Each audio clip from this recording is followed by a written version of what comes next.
quem ao universo.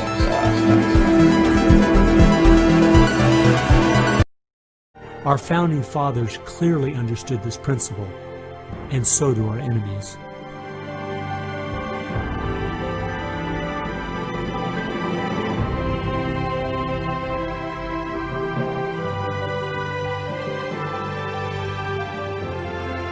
There is an important fact we need to face. If we had Ronald Reagan as president, low taxes, and a strong national defense, the ship certainly wouldn't be sinking as fast as it is now, but it would still be sinking. A booming economy doesn't take care of the major problems we face. 50% of all marriages end in divorce. 40% of all children born out of wedlock. Over 3,000 women a day aborting their babies. 19 million new cases each year of sexually transmitted diseases. Schools that teach the children everything is relative. There is no right or wrong. And the list goes on and on.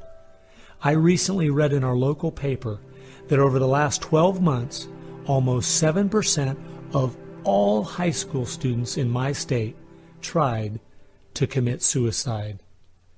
Our society is falling apart, whether we want to admit it or not.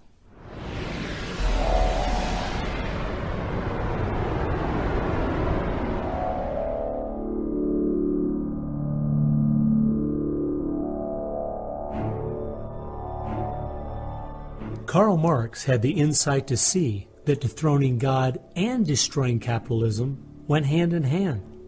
As you attempt to dethrone God by erasing the morality in a society and destroying his institutions, the family and the church, you are destroying capitalism. Because as the families fall apart and the church loses its influence, society starts to crumble. And then government has to expand to pick up the pieces. The question, as Whittaker Chambers put it, was God or man? God or man? Karl Marx was an atheist. Marx's philosophy was that people existed for the benefit of the state. What Marxism did and does, and all the other isms of the modern era, is to try to dethrone God by deifying man. You have to discredit God. He's your competition. The 20th century ushered in several ideologies that sought to devalue God and elevate man. Communism, relativism, humanism, they all deny that there's a God, and they claim that by doing so they're really elevating man. But if you look at how each of those philosophies end up working out in real life, there are always some classes of human beings that don't deserve the same value or rights as anyone else. To turn it around, to believe in freedom, the way we have been raised, you have to believe that there's something precious about every human person. And of course that's from the Bible. Imago Dei, we are all created in the image of God. Therefore, every human being is entitled to respect and dignity and freedom, and that is distinctive to biblical religion. You don't find anywhere else. Almost all the ideas that have made America such a unique and great country, our founding fathers got straight out of the Bible. I guess that's why the left only has a problem with one religion, biblical Christianity.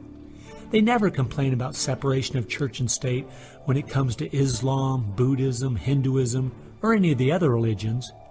In fact, a couple years ago, the Dalai Lama came to my town, and during the school day, at taxpayers' expense, thousands of our local school children were bussed in to hear him talk.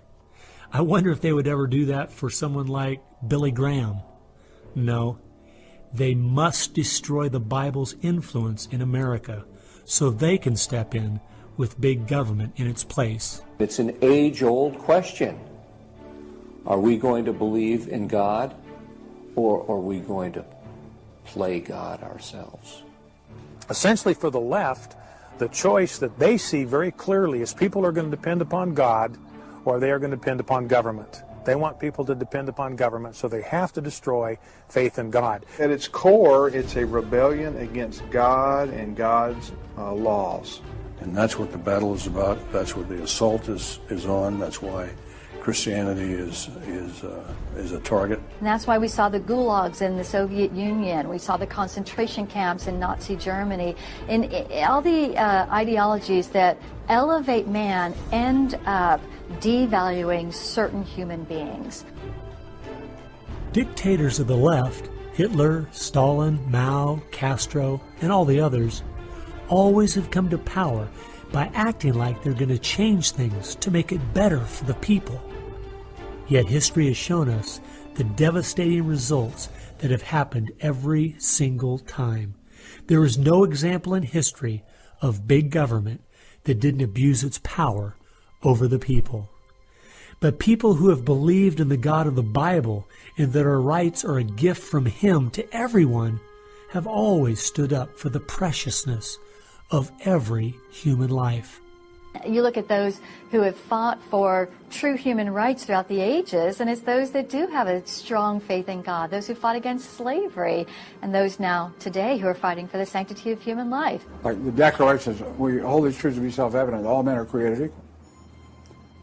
Aristotle didn't believe that.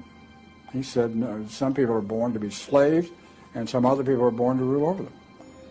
And the reason that you and I know different, and it's not because we're smarter than Aristotle, he was a smart man. But we have something he didn't have. We have the Bible. And so, therefore, that's where we get these ideas. And from pagan antiquity or neo-paganism or all the modernisms, you get the opposite. After studying this topic for the last 2 years and reading literally hundreds of their books and articles and speeches, I've come to the conclusion, whether the left knows it or not, their plans and goals can all be summed up very simply. They are at war with God. A people that are moral and believe their rights come from God would not only never want what they're selling, but would also never need it. And they know that.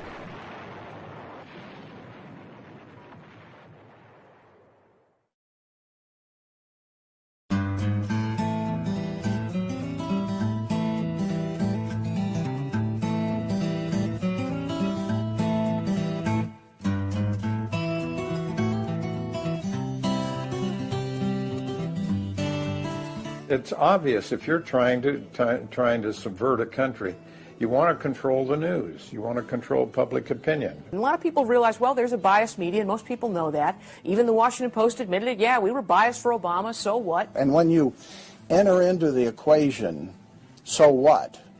That means the biases, the opinions of the reporters enter into what is news. They decide whether you have a right to know. And it's no longer a bias. They turn from just political bias to activism. They go to the places that influence, or I should say, where they can have leverage.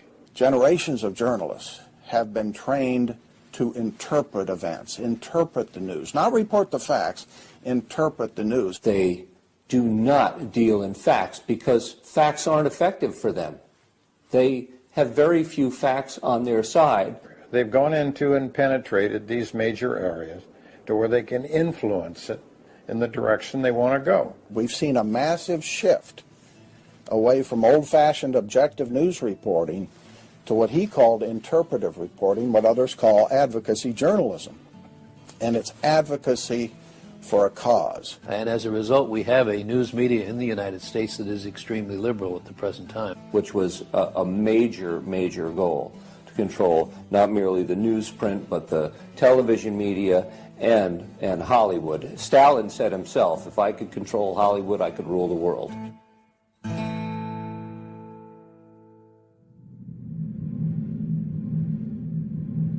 Children are always the first targets of anybody trying to bring down a system.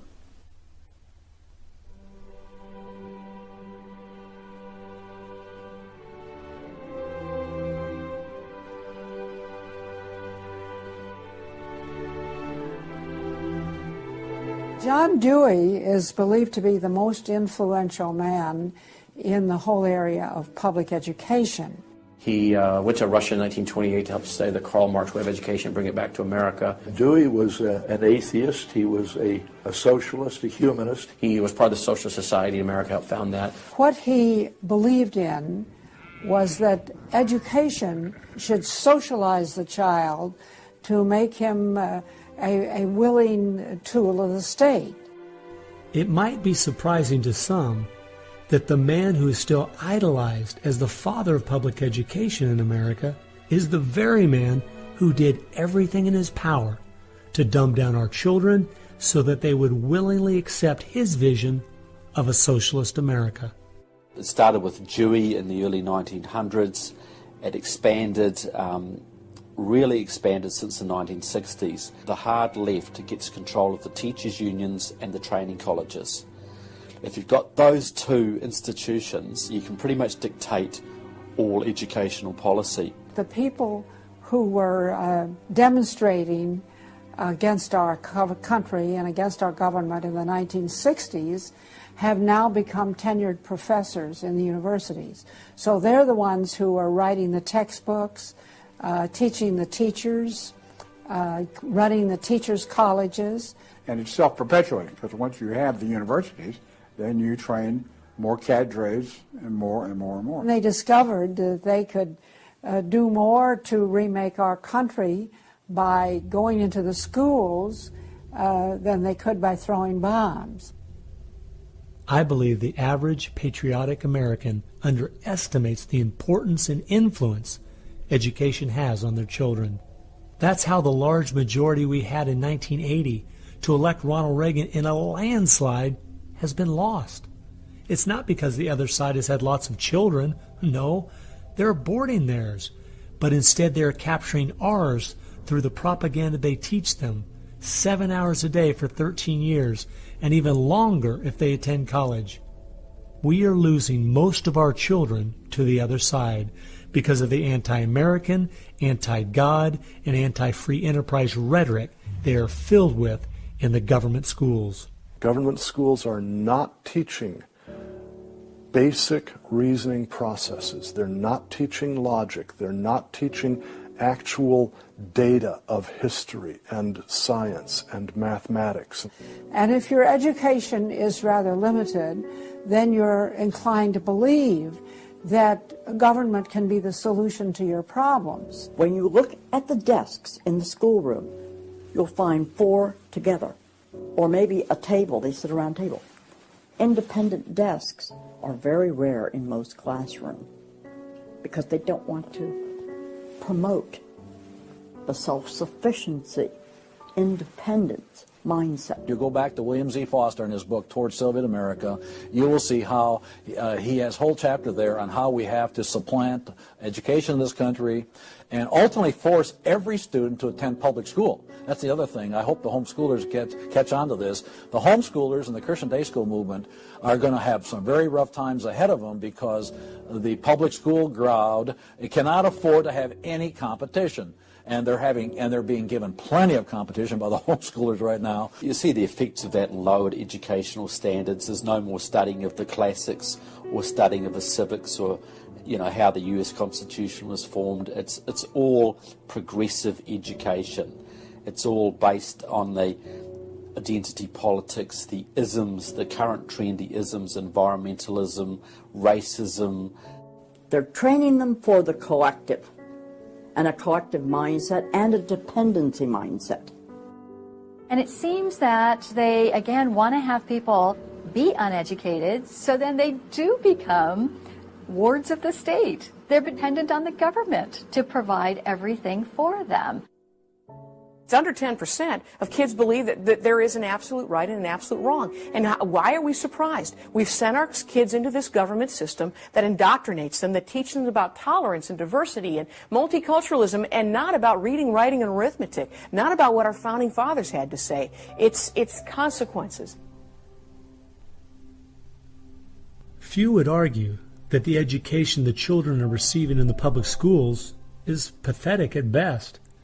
But with the amount of tax dollars we spend each year, over twice as much as it would cost to send the students to private school, why do we allow this to continue?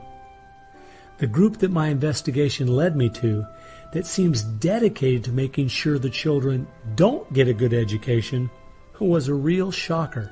The schools are pretty much controlled by the Teachers Union, the National Education Association. If you look at their platform and goals, you would think they were a socialist or almost communistic organization. They are for the entire feminist agenda, starting with abortion on demand, tax-funded abortions. They're for the whole gay rights agenda. They're for the whole globalism agenda. They are extremely anti-parent. It is an effort to get the children to abandon the values of their parents. National Education Association has no patience, tolerance, or use for traditional teachers. They're looking for people who want to be agents of change. They want to throw out all the lessons of history. And really it's an attempt to then impose their own views and ideas onto people, get them to act as activists. If you control those institutions, then you can control everything else. It's all public schools, all for their jobs, and they have gotten behind all of the radical kinds of curriculum that's being introduced. They're for it 100%. They've had a tremendous effect on public education. It's not positive. We also see immorality being promoted through our schools. The kind of sex ed curriculum that is being used and paid for with our tax dollars would shock most parents. I think one of the main problems we face is parents naively thinking that the schools are the same today as they were when they were young. They don't realize there is a battle going on in this country for the hearts and minds of our children. The game is between 15 and 25 years of age. That's the whole game. If you're over 25, the chances are they're going to put a few pennies towards you to corrupt you. But their game right now is to corrupt the 15 to 25-year-olds or less. And right now they're down in the first grade with Heather has two mommies, Daddy's roommate, gay pride parade. And now by 8th grade, they'll pass out condoms in school colors because that's so patriotic. And it's perfectly obvious that you get a hold of the child early, you can change his values away from his parents' values and get him to follow you. And they're very open about saying that. The National Education Association has passed resolutions saying they want children from birth. Isn't that interesting? The Communist Manifesto also thought the state should take control of children at birth. The left has always been good at disguising their real agenda by coming up with phrases made from words we are very familiar with, but then giving them new definitions. Social justice is the current phrase of choice and is being used to teach children the failed Marxist ideas of yesteryear are what they should strive for today. We see social justice curriculum today, which is the buzzword for communism, socialism, Marxism, which Bill Ayers is teaching. It's in many of our colleges, and the social justice curriculum is being taught in high schools all over the nation. Justice is good. If you then start calling it something blank justice, then you're modifying it. And what it really means is, I think, taking from one group of people and giving to another group. So I would call it socialism. And it's used to break down the differences between the way things are done and the way it should be done. So when they're teaching social justice in the schools, they're not talking about free enterprise and capitalism and individual self-responsibility, all the things that made America great. They're talking about the things that made Europe and the Soviet Union and China so bad.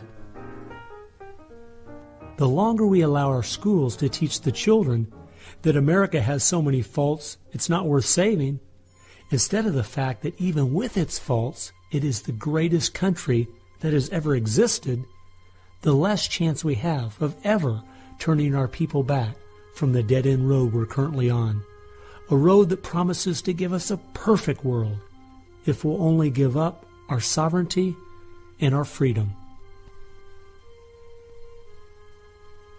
You're going to find more and more of the following. This is now called a world pledge. We no longer want the Pledge of Allegiance to the flag of the United States of America because that is considered nationalistic. And of course the socialists, communists, and the Marxists and the extreme left wing in the country want nothing to do with it.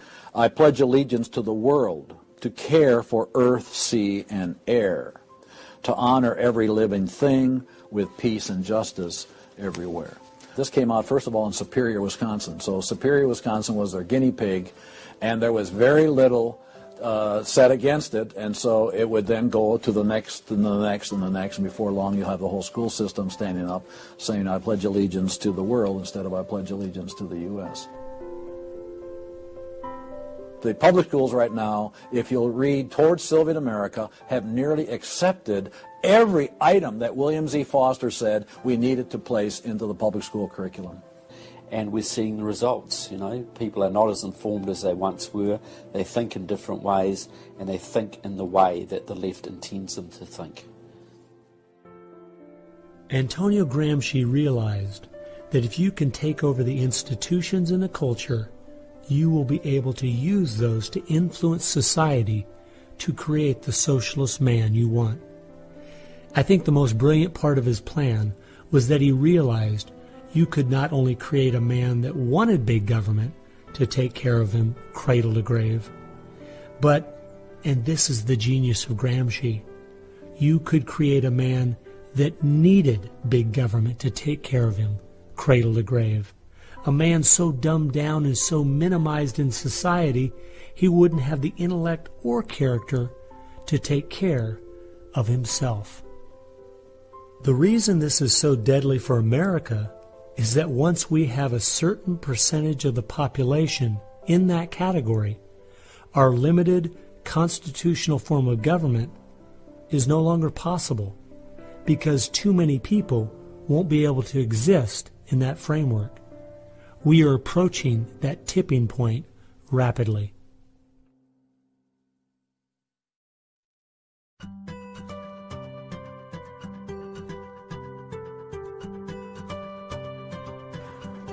If you can persuade people that government should be in control of the distribution and use of energy, you can persuade them, or rather, you have persuaded them of the necessary and sufficient condition for government control of the most intimate aspects of our lives.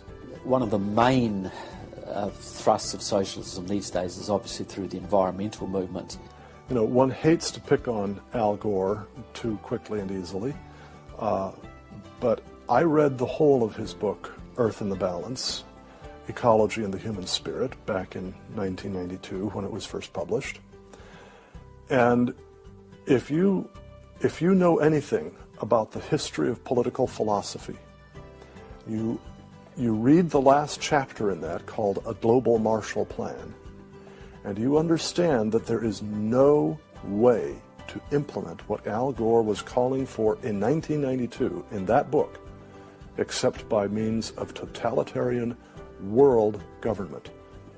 Patrick Moore, who was a co-founder of Greenpeace, and he was a very dedicated environmentalist, quit Greenpeace when he realized that it had been captured by radical leftists who were intent on using the environmental movement as a vehicle to destroy capitalism.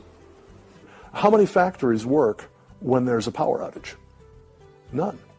You want to hurt business, you want to drive down industrial production, you just drive up the prices of energy, you just diminish its availability. And the easiest way to do that is to make people scared to death of the cheapest forms of energy, which are fossil fuels, oil, coal, natural gas, and nuclear energy. They had already made people afraid of nuclear because of irrational fears of nuclear reactor meltdowns, which were physically impossible anyway. But then they had to figure out a way to make them afraid of fossil fuels. Well, the way to do that was to say they're going to cause catastrophic global warming. So I used to think this was just one great big distraction. If they want to put their energies toward the environment, but now I see that this is now being turned around and used as a tool to further a socialist agenda. Charles Rubin, a political scientist who wrote the book The Green Crusade, has told this story extremely well. Environment comes from a French word meaning surroundings. Well, now, what is surroundings? Everything around you, right? And so, as Rubin points out, environmentalism is literally everythingism. And so, if you were a socialist, committed ideologically to the notion of government having control of everything about our lives, and you saw that you were losing the contest in terms of the creation of wealth and its distribution to capitalism, you had to find some other basis on which to promote your vision of government and to pursue its implementation. Environmentalism, or everythingism, was the perfect card. In December of 2009, when the ClimateGate scandal broke open and it became public that even the leaders of the movement knew the whole global warming idea was a farce, it wasn't them just having bad data, we as Americans knew once and for all that this movement was simply part of their agenda. It's my guess that regardless of the evidence that comes out against them, they will not let this tool they have waited the last 100 years for go to waste. A tool that gives them the absolute power and control they want, but allows them to get it under the guise of saving the planet.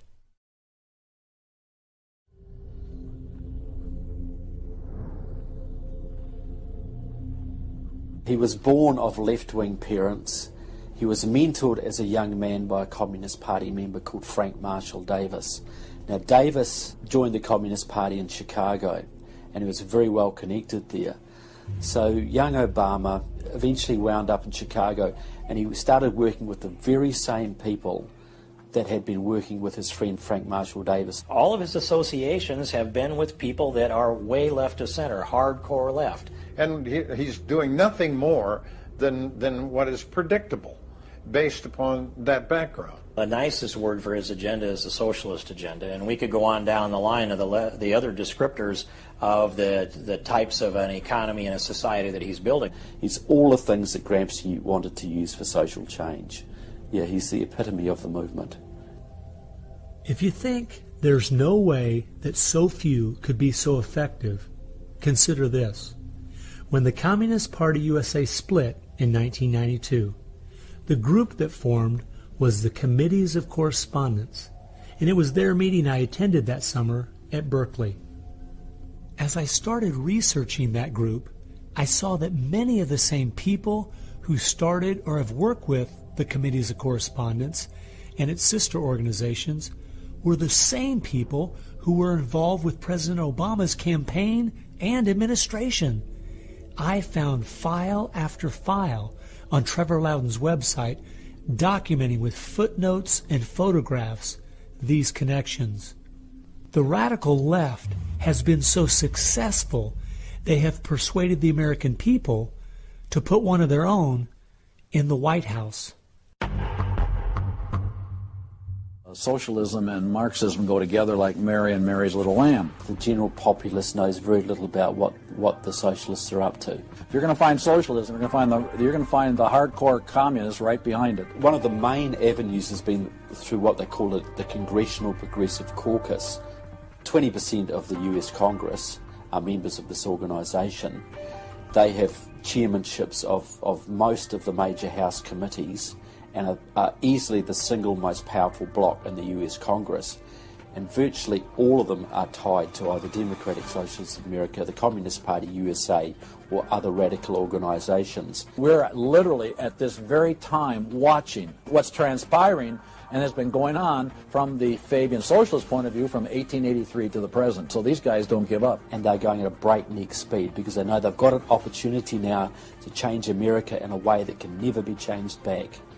And they're going for broke. The Bolsheviks, they're just waiting in the woods, and they're just smiling like you can't believe. You just read the Communist Party USA blog, and they just can't believe their good fortune. Every time they turn around, they just can't believe this is happening. They're like me. I'm a Christian conservative, and I can't believe they've been so successful in doing this. The left has started multitudes of foundations and nonprofit organizations, many of which are using our tax dollars to grind America down.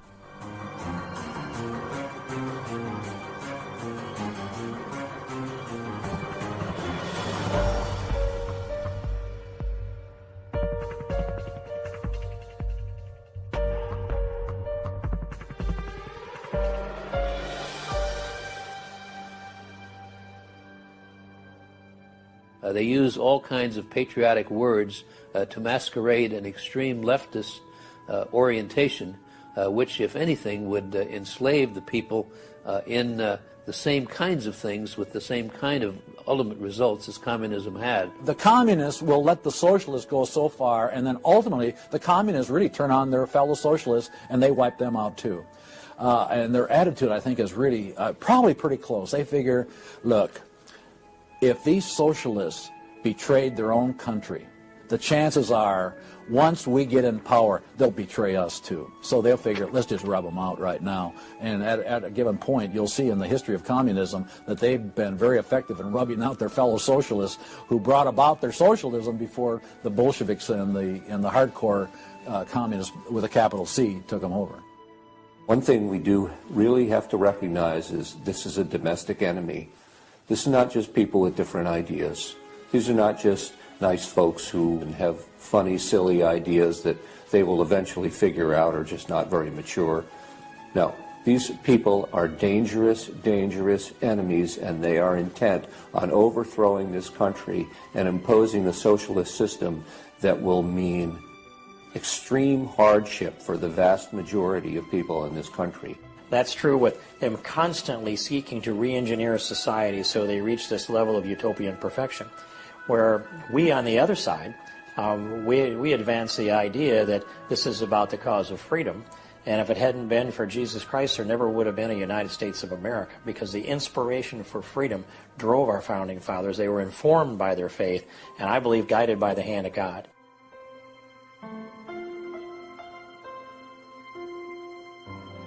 No. No. Perhaps treacherously close. It is never over until it's over.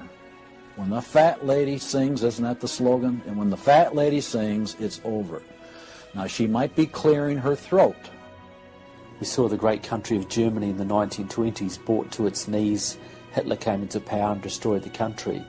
We see countries like Zimbabwe in Africa, which was once a prosperous breadbasket, now just wrecked. Argentina was destroyed by the socialist Perón in the 50s. It was one of the richest countries in the world. So, no, we're not at the point of no return, but it's getting pretty late in the day. There's no time to be casual, that's for sure. We've spent too many years thinking, because we have Republicans in office or the stock market is doing well, that everything's okay. This is why the left has gained so much ground. It doesn't matter who's been in office. They've just continued pushing forward with their agenda. Well, I believe this is our last chance to push back.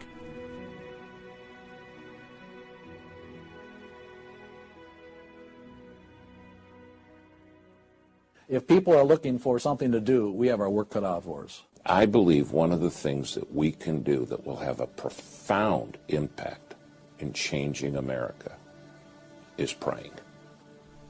Well, as soon as we get off our knees, we need to get on our feet. Become educated about what's going on in the country. Spend time reading. Understand their philosophy and their goals. They have to master this documentary. They have to go over it a dozen times.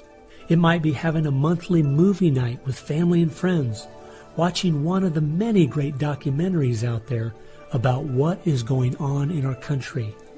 One of the things that I think people in the United States who believe in our country, believe in our values, can do, quite frankly, is stand up for those values, to make their views known. And there's times that you got to speak up, and you've got to call things what they are. We need to be willing to be criticized and to not be silent because of the criticism. It was Martin Luther who said, if we're faithful on all battlefronts besides, it's precisely where the battle's the hottest, then we're traitors to the cause. I like the quote by Abraham Lincoln, who said that silence makes cowards out of the best of men. And we got a lot of people that need to be speaking up right now. We have an obligation to speak the truth about the policies that are taking us 180 degrees from God's will. Expand within your church. Expand within the people you have contact. Bring them up to speed and knowledge on what's going on. We need to organize those around us.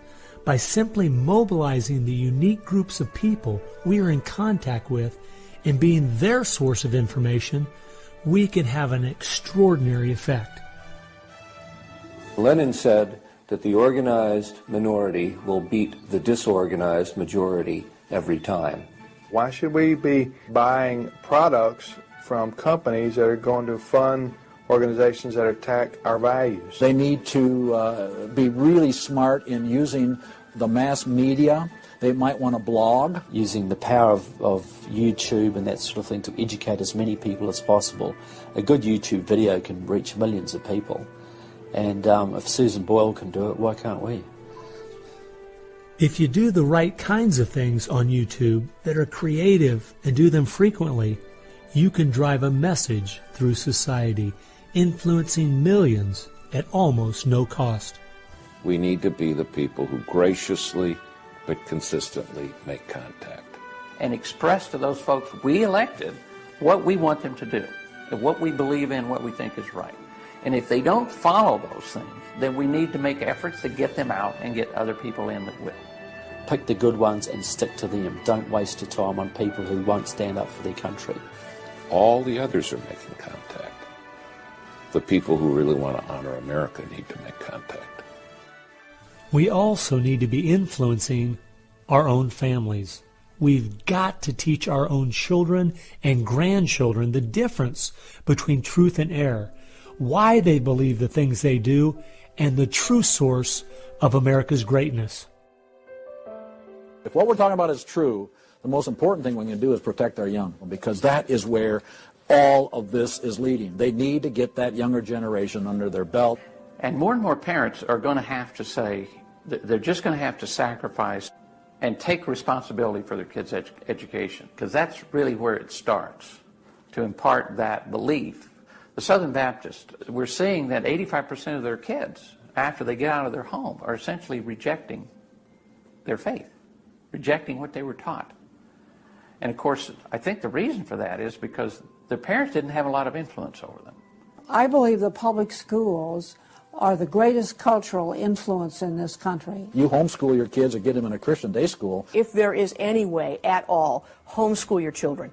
Homeschoolers out-test everybody. Our children need to be taught from Scripture a properly biblical worldview. That requires time. It requires effort. It requires purpose.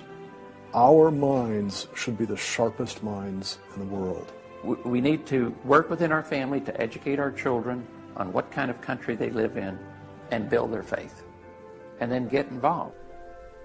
The left has been working for decades to push us away from God and His laws, and we need to be willing to sacrifice whatever it takes to turn our country back to Him. Throughout our history as Americans, though, there has always been a great price to be paid for preserving, protecting, and defending this great land. The people who built America paid a great price. The people who went to war for our nation, boy, did they pay a price. And one of the American values was, we will pay a price for what is right. We will give of ourselves, even if it requires the giving of our lives. That was an American value. That's why it is such a heroic and honorable thing when a soldier defending us pays that price. That's like when you go to Arlington Cemetery in Washington, or the Tomb of the Unknown. You stand there and you say, this is America. We were the people who so believed in these values that it's an honor to stand for, even if it can cost you your very life. One thing I think we do need to remember, though, is that as we look at those we consider to be heroes in the past, they weren't people who just went along with the status quo. They weren't people who were just saying what was accepted at that time in history. They were people who were rising up above the evil that was being committed in their culture at that time. That's why they were heroes, because they weren't like everyone else. Never, ever lose sight of the power of one individual American. They can have an unbelievable magnifying effect just by the very fact they make up their mind to do so. The hope is in this, as Francis Schaeffer said, that as the dull ache of the human soul can no longer be filled with material prosperity, people are going to turn to spiritualism, whether it be pagan spirituality or biblical Christianity. We know, according to the Denver Post, June of 2008, pagan spirituality is doubling in America every 18 months. So we better get out there, because I'll tell you, pagan spirituality and Christianity will both get you to God, but one will get you there as your judge, as your Savior. If we humble ourselves, we fall to our knees, if we seek His face, we pray, and we turn from our wicked ways, then we have a chance for God to hear from heaven, to forgive our sins, and heal our land. And if we are being judged, then we need to use this as an opportunity to show people that this judgment in this life is nothing compared to the judgment that's to come, that's eternal, and really make them understand the importance of fleeing God's wrath by accepting Him, repenting of their sins through faith and repentance. I believe that's the only chance, the only hope we have as a nation. Hope is not found in rhetoric. Hope is found in God, the God of creation. And you know what? Our founders were in covenant with that God. You need a dedicated, informed, praying Christian making things happen and being determined to do so.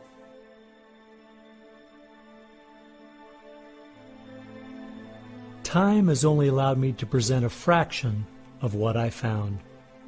The reason I called this film Agenda is because I wanted to make a clear distinction between what I was researching and all the conspiracy theories out there. The dictionary says a conspiracy is an evil plan formulated in secret by two or more persons, but an agenda is simply a list of things to be done. At every turn of my investigation, I found agendas by people and groups of the left outlining their plan in their own words. They've been doing most of this right out in the open. Some of you might be thinking, these Marxist ideas aren't the most serious threat we face. What about militant Islam, our open borders, the national debt, or even China? Well, I agree. America is facing so many serious threats right now. But the reason I believe this is the most dire is because it's destroying us on the inside. Through the political correctness and dumbing down, it's causing us to lose our ability to call evil evil and stand against it. I fear for our country. If we go along business as usual, not informed, not aware of what's going on, then the very small minority that have a plan and are great at organizing the uninformed and misguided will make sure their plan is carried out. I hope you realize it won't just be your children and grandchildren that pay the horrific price of living in the society they're trying to create. No, it will be far worse than that. Every time a civilization goes down or a country goes down militarily or economically, somebody else fills the gap. Now, if you look around the world now, it's going to be China, which is massively arming. You've got Russia, which is becoming increasingly belligerent. You've got the radical Islamic world, which works hand in glove with the Russians and the Chinese all the time. You've got a virtually red Latin America. You've got a neutral socialist Europe. So America hasn't got a lot of friends left in the world. Now, that's just not going to affect America. That's going to affect every single remaining country in the free world. Who's going to stand up to China if America doesn't? Who's going to stand up to the Russians? Is Europe going to do it? Australia, New Zealand, Canada? Not a chance. If America, and this is the point I think Americans need to comprehend, if America goes down economically, it will go down militarily. If America goes down militarily, we all go down. The free world is finished, and it will be finished for a very, very long time.